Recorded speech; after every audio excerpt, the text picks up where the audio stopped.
Hi everyone, so as promised, a walking talking mark on Romeo and Juliet. Hopefully you were able to grab this booklet on Friday, but if not, don't worry, it's all attached on class charts, so you can have a look there. Right, okay, so just to go through some of the things that you have in this booklet. First of all, you have the plot broken down for you, although please don't forget this is in your knowledge book as well, so you've got all that information to revise with too. You've got the major characters and what they are symbolic of. You've got some adjectives to describe them on the right hand side as well. You have got the minor characters, who of course could equally still appear in the exam, so make sure that you know who they are and what they represent as well. You have got the core themes in Romeo and Juliet. You might want to just sit here and maybe write down some moments where you see those themes in Romeo and Juliet. So for example, love, I could put a little arrow off this one and I could put the balcony scene, so that might be a nice little bit of revision that you can do for yourself. I might also put, you know, who are the characters associated with love. Well, you've got Romeo and Juliet in terms of romantic love. You've got Lord Capulet in terms of fatherly love, and so on and so forth. So you can do that if you want to as part of your revision. You've also got some key quotes here that I would recommend that you really make sure that you get to know. You can spend time prior to the exam analysing these quotes and thinking about the significance or the symbolism within them. So for example, here in the prologue, when it says a pair of star-crossed lovers, think about the symbolism associated with the fact that they are star-crossed lovers and why Shakespeare made that decision to use stars symbolically to communicate ideas about their love. So yeah, go through these quotes and just do some kind of general analysis, and then that will mean that you're ready to kind of pull on that information from your mind based on what you did at the weekend when you get into the exam. Now, in terms of paragraphs, we encourage you here to write squid paragraphs. You have got a good example of a squid paragraph here in case you weren't quite sure what one looks like and what squid stands for. So first of all, the S stands for the point that you are making. You must make sure that you're answering the question. The Q stands for a quote. So for example, you could just say in the text it says, or if you want a grade 5+, then you need to embed your quotes within your sentence. The U, unpack a technique or a method. So for example, for Romeo and Juliet, you can discuss foils, or you could discuss things like imagery or symbolism. Make an inference about why Shakespeare chose to use that method, what is being shown by that method or that technique. So for example, you could be saying Shakespeare purposefully uses biblical references in Romeo and Juliet to describe the way that they speak to each other, because he wants to show that Romeo and Juliet idolize and adore each other, almost like they are divine. So that's where you do your analysis. And then finally develop, link it back to the question and back to context. Now, in terms of the assessment objectives, you've got these two. They are AO1, which is demonstrating your understanding of the ideas within the text. You then have AO2, which is where you are able to demonstrate that you can identify methods being used by the writer and comment upon why the writer has used those methods. And finally, you've got the AO3 here in develop, where you are making links across the text and you are talking about how ideas evolve or develop. Okay, right, so here the question that that the student is answering in this example paragraph is, starting with this extract, explore how Shakespeare presents male characters. So the focus of the question for this one is male characters. And remember, whenever you see that word how, it's asking you to identify methods. Okay, so Shakespeare shows Romeo was being emotionally impacted by Rosaline's rejection because he speaks in a way that makes him appear romantically tortured. So this is taken from the beginning of the text when Rosaline rejects Romeo. Remember, before he fell in love with Juliet, he thought he was in love with Rosaline. This is shown when he tells Benvolio that he is out of her favour where I am in love. Here, Shakespeare uses your technique here, juxtaposition, so there's some methods, without and in, to show Romeo is genuinely confused and lost as a result of being spurned by Rosalind. figuratively not knowing where to place himself in a world without her. Ultimately, this statement reminds the reader that Romeo is very different to the male characters that we have met so far in the play. Whilst other young men are preoccupied with fighting and violence, and really the student should have put here, like Tybalt, he is obsessed with love. Shakespeare purposefully presents him, or in fact, to make this even better, presents his character, because that's a method. Shakespeare purposefully presents his character as a Petrarchan lover here to reflect the internal confusion that young men had between their feelings and the patriarchal expectations of the time. So this student is arguing to us that Romeo is suffering from internal conflict. He can't kind of decide whether he should, allow his feelings to be presented, or whether he should try and mask them because of patriarchal expectations of the time, and that's left him feeling very confused. Okay, so there's an example of what a squid paragraph looks like. You can use that to compare any answers that you write later in the booklet to this one to see how you are faring. Right then, now the extract I decided to focus in on is this one. It's something that Friar Lawrence says. It's the moment before. In fact, no, I'll tell you how to do this. Right, so let's just go to this box at the top. So it says, read this extract from Act 2, Scene 3, and then answer the question. In this extract, Friar Lawrence is ruminating on or thinking about human nature. So what I would do when I'm faced with the extract in the exam is I would first of all start focusing in on who the person is in front of me. In this case, it's Friar Lawrence. And I think about what they symbolise. Okay, so in terms of methods here, I'm going to put symbolise on the right-hand side. And Friar Lawrence symbolises ideas of religion. And if you're not sure about this, don't forget you have got your character list here. So I'm going to go forwards in the booklet. Look, major characters, Friar Lawrence. Okay, so religion and paternal qualities. So I'm going to put here, he symbolises religion, he symbolises paternal qualities. And that's probably going to be very useful to me when I start thinking about constructing my answer later. I'm also going to be thinking about at what point of the play this scene comes from. It says here, look, Act 2, Scene 3. It comes from Act 2, Scene 3. At which point you will thinking, right, what happens in Act 2 specifically? And again, you can go to the front here. So this is when Romeo breaks into the Capulet mansion to see Juliet. They declare their love on the balcony, and then Romeo convinces Friar Lawrence to marry them. The moment that we are looking at in front of us is this bit here, okay? It's where Romeo goes to see Friar Lawrence and asks Friar Lawrence to marry him to Juliet.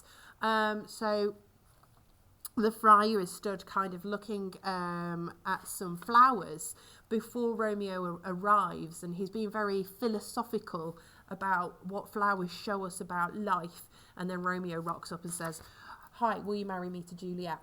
So that's what happens here. So I'll put Act 2, stuff that has already happened just earlier, stuff that has already happened.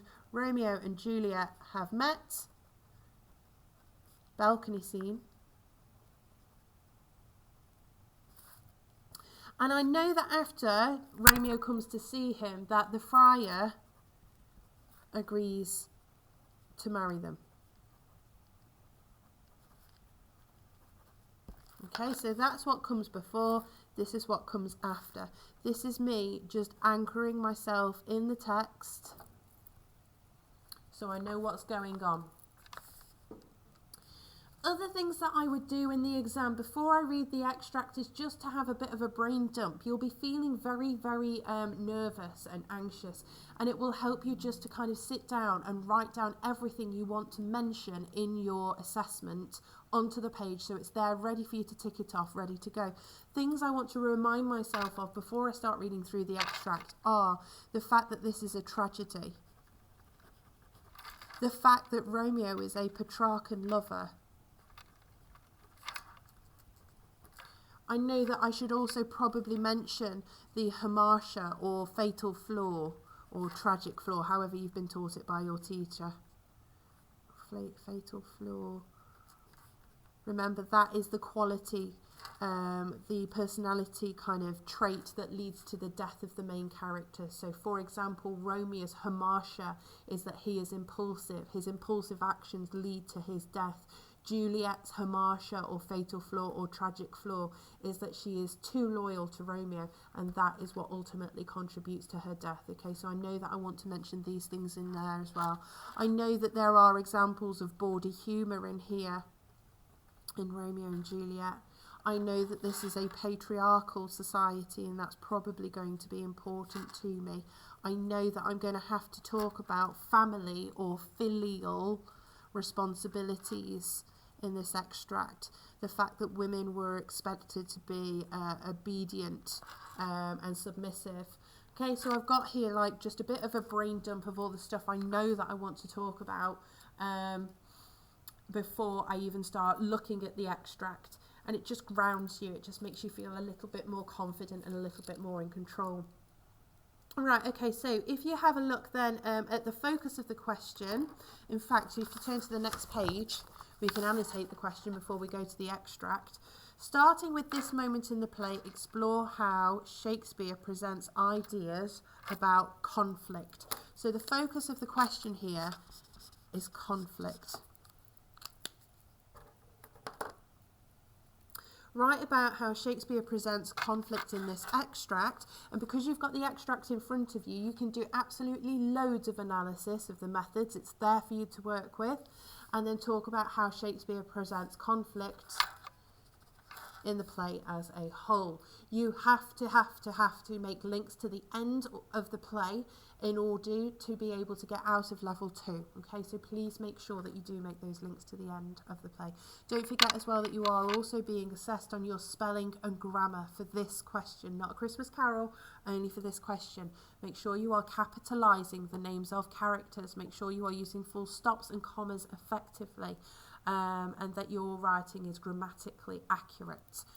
Right, so I know that I'm thinking about conflict in this passage, which I think I forgot to cross out here. Sorry, yeah, cross that out. No, human nature's fine. Human nature's fine. Leave it as it was. Right.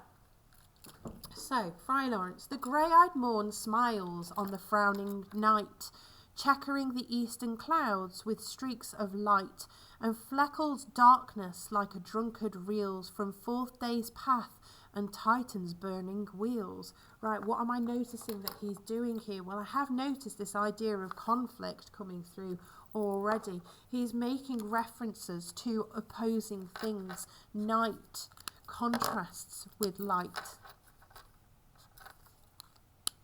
Okay, so I'm already starting to notice, I'm going to put here contrast in descriptions of nature.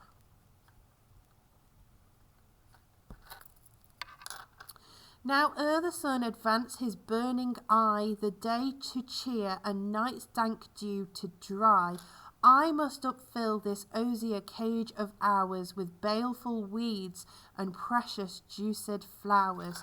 So essentially what is happening here is the sun is setting. Sun is setting. I'm going to put here, is that a little bit of foreshadowing? Maybe, I'm thinking to myself, because when the sun sets, generally that's an indication that hope is fading. Perhaps it's a little bit of pathetic fallacy, because I know that Romeo is about to rock up and ask Friar Lawrence to marry him to Juliet, and that is going to end in their deaths. So perhaps that's why he's talking about, or Shakespeare has made it, this moment at the time of the sunset. Now ere the sun advance his burning eye, to day to cheer and night's dank dew to dry. Oh no, it's not setting, it's rising, sorry, the sun is rising. Okay, so still foreshadowing, still pathetic fallacy, perhaps foreshadowing the lovely relationship that Romeo and Juliet are about to embark upon together, their adventure, their journey of love. I must upfill this osier cage of ours with baleful weeds and precious juiced flowers. Again, we're noticing that contrast coming through, weeds and flowers. Okay, so I'm going to do a little arrow down here. He is collecting flowers. He's gardening.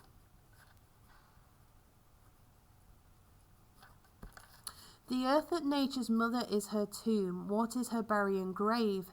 That is her womb. And from her womb children of diverse kind we, sucking on her natural bosom, find many for many virtues excellent, none but for some, and yet all different. So what we're seeing here, again, the language of Shakespeare is really difficult, so only work with what you know. Here we've got the fact that we are, womb, and from her womb children of diverse kind. Well, he's talking about then humanity.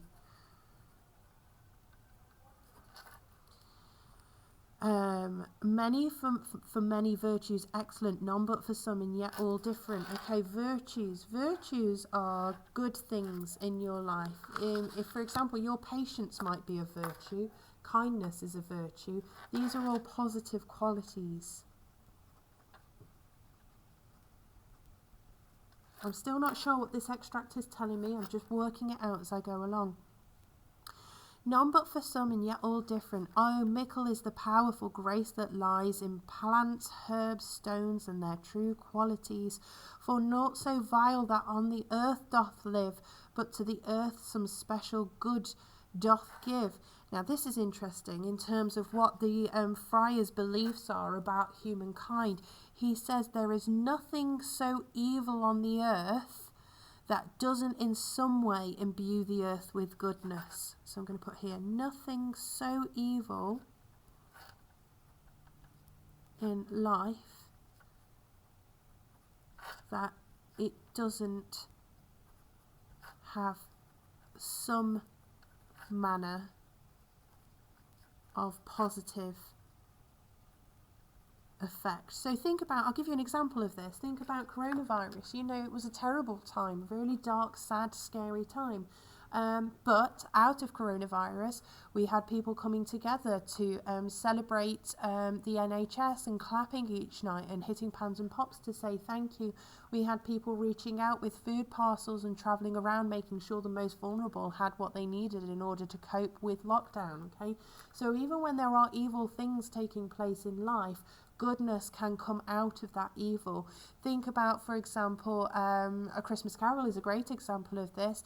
There is evil in the world, but out of that recognition of where he'd gone wrong, Scrooge had gone wrong, he made a difference, he made a change, and then he's gone back into the world to fill the world with goodness. So whenever there is evil, Friar Lawrence thinks that, you know, a person can be saved, or a person can contribute. Even if they're being negative, they're contributing negatively, there will always be positive people reacting to that negativity to make the world a brighter and a better place. So we can think of Friar Lawrence effectively as a very optimistic character. Now, I think this is really useful for what he goes on to do, actually, because by marrying Romeo and Juliet, he's actually doing a bad thing. He is marrying them behind the backs of their parents. But perhaps this is his reason for doing that. Perhaps he thinks, yeah, okay, I'm going behind the backs of their parents and marrying them without their parents' awareness. However, some good can come out of this. Perhaps it will end the feud. Okay, so there is an example of the friar's way of thinking. And that links directly to the way that he behaves later on when he marries Romeo and Juliet. Think about the end as well. Think about their tragedy. In fact, I'm going to do here as a note to myself, at the end of the play, they die. That is a very negative thing. They die. However, out of their deaths, there is a truce and an end to the feud. Both Lord Capulet and Lord Montague decide to shake hands and to raise statues of the children to make sure that the violence and the conflict never happens ever again. So out of that sadness, out of the evil of their deaths, a truce is born and peace comes to Verona. Okay, so the friar is not wrong here to some extent, but to earth some special good doth give, nor aught so good but strained from that fair use, revolts from true birth, stumbling on abuse. So he's saying not everything on earth is purely good, even not everything is purely good. He's saying even goodness in the world has the ability to stray from the path of goodness towards evil. And I'm thinking about making links across the text here. Romeo, he is trying his hardest to be good when Tybalt challenges him later in the text to a duel. He says, no, I have reasons to love you. That mean that I don't want to fight you. He's trying really hard to stay on that path of goodness. However, when Tybalt kills Mercutio and takes the life of Mercutio, Romeo becomes very vengeful. And he strays from that path of goodness. So he revolts from true birth, stumbling on abuse. Virtue itself turns vice, so good turns bad, being misapplied, and vice sometimes by action dignified. Sometimes it's necessary to do bad things if it means that there's going to be a good outcome. So then he holds up a small flower and he says, within the infant rind of this weak flower, poison hath residence. So there's poison in his flower, but there's also medicine within it. For this being smelt, he smells the flower, which that part cheers each part. So he's interestingly here talking about a flower has within it both poison and medicine. Much like a person can be full of poison, but also they can heal society. They can either be toxic to society or they can heal society. Again, I think this links to his vision of himself and why he agrees to marry Romeo when he arrives shortly. He believes he is being part of the cure to heal the conflict, the feud. Being tasted stays all senses with the heart. Two are such opposed camps encamp them still, in man as well as herbs. So he's saying as well, it's not just in herbs and plants that you find this kind of good versus evil mentality. It is also in mankind as well. Grace and rude will, and where the worser is predominant, full soon the canker death eats up the plant. Okay, so really obvious examples of contrast coming through in this passage there, and that conflict, I think that internal conflict that we all experience as human beings, that battle between what is right and wrong, or what is moral and what is immoral, what is good and what is evil. This is the battle that we must all experience throughout our lives, and that is what Friar Lawrence is making reference to. I suppose it comes down to choice. It comes down to the choices that we make, whether we pursue those kind of good instincts and impulses within us, or whether we allow those more immoral and wrong behaviours to take over us. Thinking about Tybalt, for example, he enjoys engaging in violence. He chooses to allow the violence to take over him. Okay? Right, so we've gone through the extract, we've thought about some examples of symbolism. Flowers are symbolic because they can grow in a way that's beautiful, but we also know that flowers can die.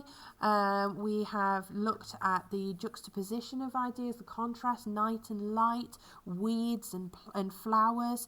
We've got a lot to talk about in terms of methods in this extract. Now, don't forget, you also have to talk about not just how conflict is presented within the extract that you have in front of you, but also how is it presented at the beginning, in the middle, and at the end. Well, easy, isn't it? At the beginning, you've got Samson and Gregory. How is conflict presented there? I would say that there is a conflict between men and women in a patriarchal society.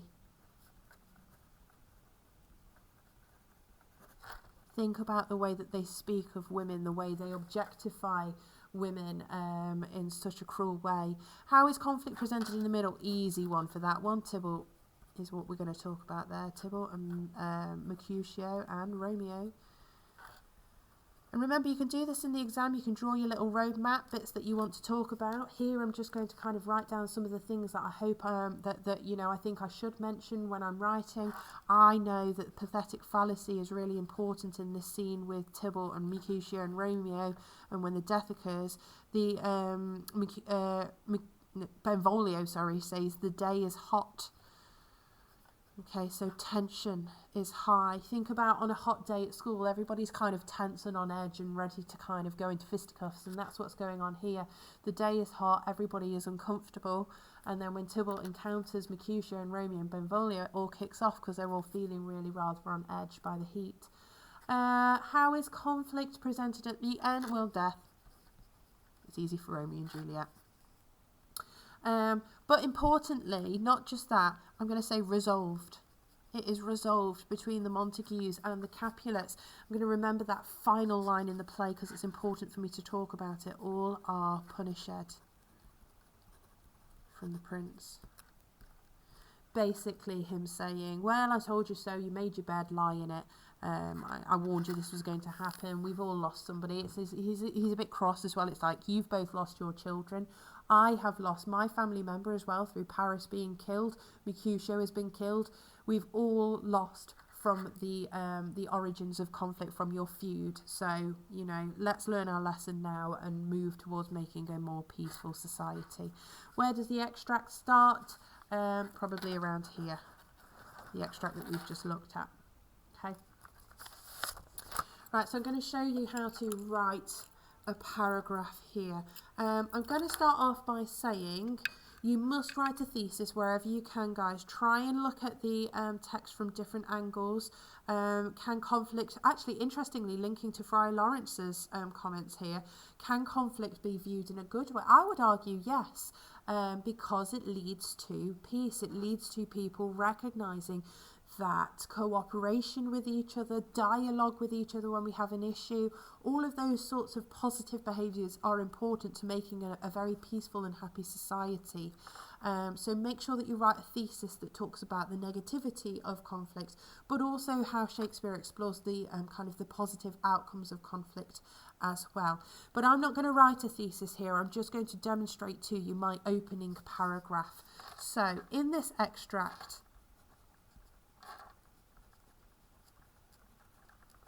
Shakespeare purposefully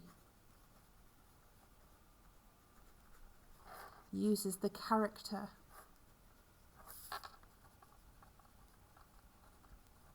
of Friar Lawrence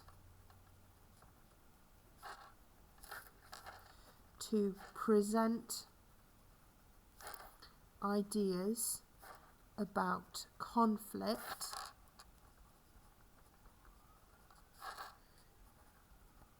being destructive, but also having positive consequences. Okay, so in this extract, Shakespeare purposefully uses the character. What I'm going to do here is just to use my highlighter to show you every time I'm making references to methods.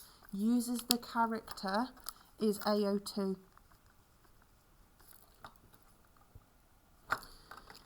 So he uses the character method of Friar Lawrence to present ideas of conflict being destructive. I've made a point here, conflict is destructive, but it's also having positive consequences. That's my AO1 here. I'm demonstrating my understanding of the question and the events and themes in the text. Okay, I need to expand on that now. I'm going to start off by just contextualising what is in the extract that I have just read. So here, Friar Lawrence is, well, shall we put gardening?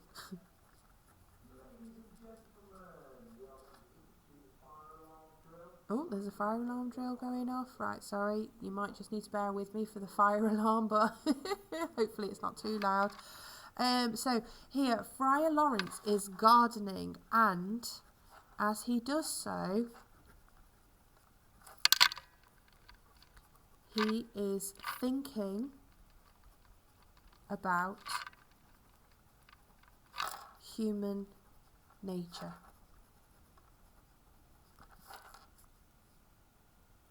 Okay, so I've written an idea here. I need to back it up with some evidence. And I remember it was all really very wordy. I don't want to get carried away. Like, there's stuff in here that I don't understand. Oh my goodness, what do I do? Don't panic.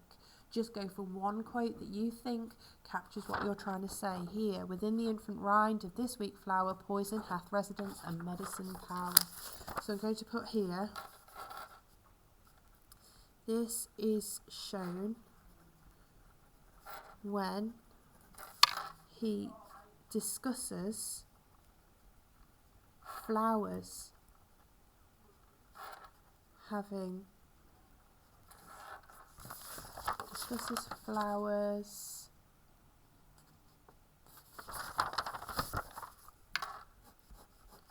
saying poison. Oh, I keep forgetting it, guys. Poison what? Poison hath residence and medicine power. Poison hath residence and medicine power. Okay, there's a quote. That is also AO1. Every time you put a quote in, you are doing AO1 as well. Right. Now what we have to do is we have to link this back to what we were talking about regarding conflict. So, Friar Lawrence, what is he doing here? Just think to myself, what is it that he's trying to achieve here by looking? I think he's talking about this flower as a metaphor for human beings. Okay, so I'm going to put Friar Lawrence is being metaphorical here.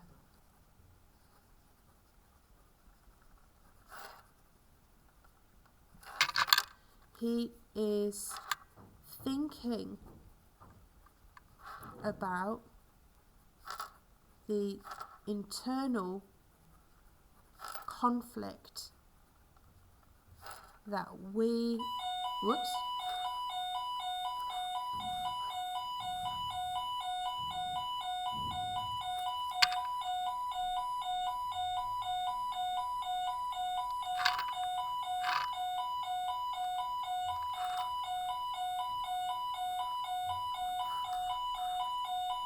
hopefully it'll stop.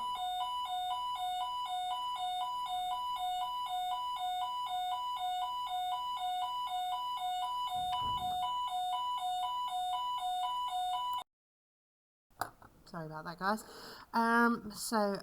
Friar Lawrence is being metaphorical here. He is thinking about the internal conflict that we must battle as human beings. Now, I'm thinking about that on this small level here. You know, that contrast between kind of the poison and the medicine. Actually, that's mirrored in the rest of the play. You have got those characters who bring toxicity into society, but you have got those characters who try and heal the rift, okay? So I'm going to link this to the bigger ideas in the play. Shakespeare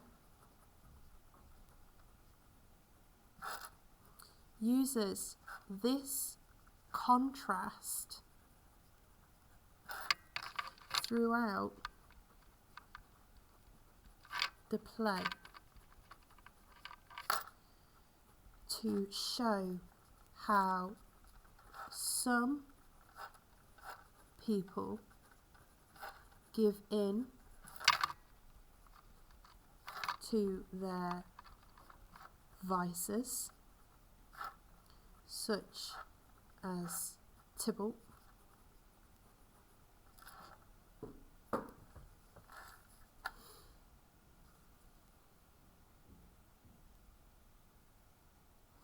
Shakespeare uses this contrast throughout the play to show how some people give in to their vices, such as Tybalt, but also to explore how there are good members of society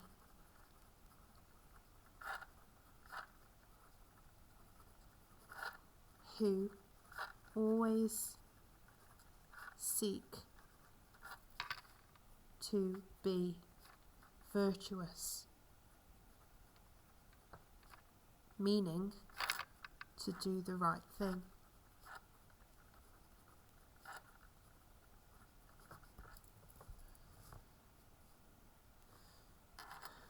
Right, so I'm going to think about how this idea that Friar Lawrence has about vices and virtue actually link to what happens later in the play. So Shakespeare uses this contrast throughout the play to show how some people give in to their vices, such as Tybalt, but also to explore how there are good members of society who always seek to be virtuous, to do the right thing. Through the friar's observation, we can interpret the feud between the Capulets and the Montagues as a toxic, like poison, and I'm going to use the word plague because remember Mercutio said a plague of both your houses, as a toxic plague that is destroying the community.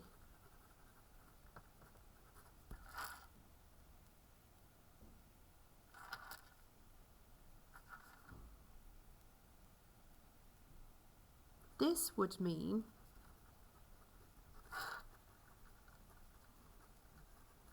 that the friar sees himself as a healer.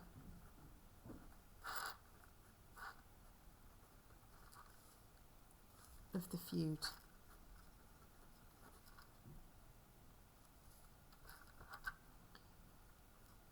As demonstrated in the next part of this scene,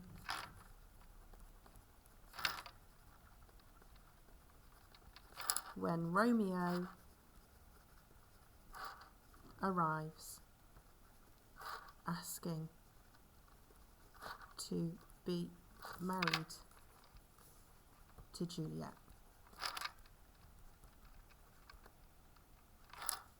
Friar Lawrence agrees, thinking